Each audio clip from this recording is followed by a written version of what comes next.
In this video, we're going to spend a little bit of time talking about Ohms and its companion, Watts Law.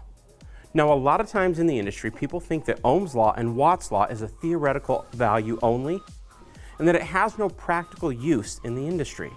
I'm going to show you at least one example of how we can use Ohm's and Watts Law to assist us in the work we do in the field. Here we have a base pan heater that came out of a condensing unit. We don't know any of the specifications about it, but we need to replace it.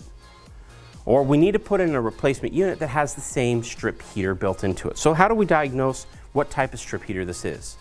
As long as it's not shorted and it has some sort of measurable resistance, we can use Ohm's and Watts Law to tell us everything about the strip heater.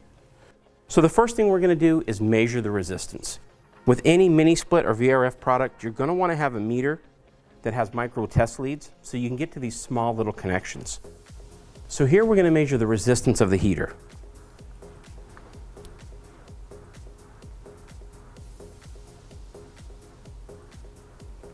And you can see we're reading about 352 ohms on average.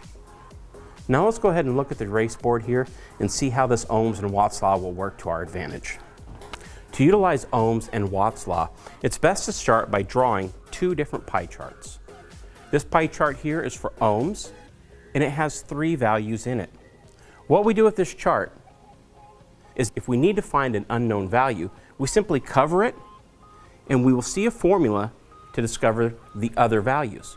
For example, if I wanted to know E, which stands for electromagnetic force or the voltage, I would simply take the amperage times the resistance, and that would give me the voltage. If I wanted to know the amperage, I would cover that, and I would simply take the voltage divided by the resistance, and that would give me the amperage. Now, in Watts Law, we do the same thing, but we're replacing the E for voltage, the I for amperage, and the R for ohms, or resistance, with a P for power, or watts, an I for intensity, or amperage, and an E for electromagnetic force, or voltage. So what do we know about the strip heater? We know at least two values. We know that the ohms was 352 ohms of resistance. We know that the E, the electromagnetic force or voltage, is 230 because that's what the unit's rated for. So, to find out the I, we simply divide the voltage by the resistance, which ends up giving us 0.65 amps. Now, let's go ahead and take a look at the Watts Law formula. Now, let's calculate the wattage of this strip heater. And you can see here again with Watts Law, there's the power, the amps, and the volts. We're looking for the power in watts, and we know the amperage, and we know the voltage. So let's go ahead and calculate that.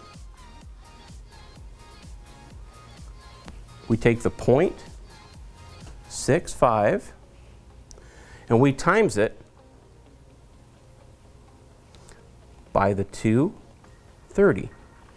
And when we do that, we end up with 149.5 watts of energy.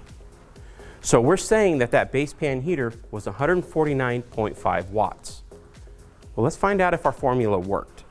If we take that base pan heater that we talked about in the beginning of the video, and we take a look at the tag, you can see right here when we zoom in that the tag says it's rated for 230 volts of power, and by the way, the wattage is 150 watts of power. This is just a real-world example, a practical example of how we can use Ohms and Watts Law in our daily lives.